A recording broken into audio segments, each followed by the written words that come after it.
₹1 में 5 के हिसाब से कुछ वस्तुएं खरीद के लाता है और उतने ही वस्तु ₹1 में 4 के हिसाब से खरीदता है, दोनों को मिलाकर ₹2 में 8 के हिसाब से बेच देता है, तो ₹1.5 का लाभ हुआ। वस्तु की संख्या ज्ञात करो। तो भाई ₹1 में 5 मिलती है ये वस्तुएं। ₹1 में 5 चॉकलेट मिलती है और दूसरी दुकान पर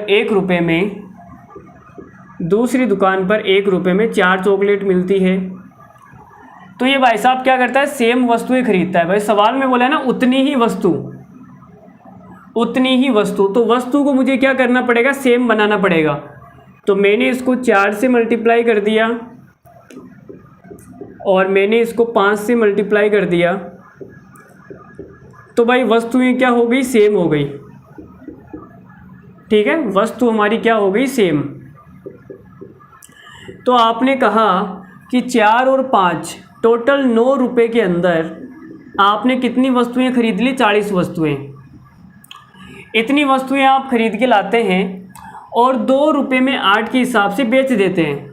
भाई 40 वस्तु खरीद के लाते हैं तो 8 के हिसाब से बेचते हैं, मतलब कि अगर मैं इसको 5 से गुणा कर दूं, तो आप बोलोगे ₹10 में 40 वस्तुएं बेच देता है। भाई ₹2 में 8 बेचेगा, ₹10 में 40 बेचेगा। तो यहाँ पे मैंने लिख दिया ₹10 में 40 वस्तुएं बेच देता है। ये सीपी का मामला है और ये एसपी का मामला है। ठीक है, ये खरीदने की बात कर रहा है और ये बेचने की बात कर रहा है।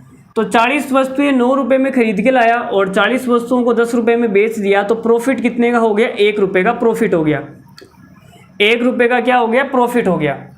लेकिन एक की जो वैल्यू है वो सवाल में कितनी दे रखी है, 1.5। भाई सवाल में बोला ना ₹1.5 का लाभ होता है, तो ₹1 का जो लाभ है वो किसके बराबर है, 1.5 के बराबर है। एक की जो वैल्यू है वो 1.5 है, तो 40 की वैल्यू कितनी हो जाएगी, भाई 1.5 से गुणा कर दो, तो ये हो जाएगा 60। तो हमें ये पता लग गया कि उसने कितनी वस्तुएं खरीदी, टोटल 60। Option number D. तो बोलो भाई लल्लू सवाल था, कुछ नहीं था। सवाल के अंदर हमने एक की वैल्यू निकाल दी और वस्तुओं की संख्याओं से गुणा कर दिया।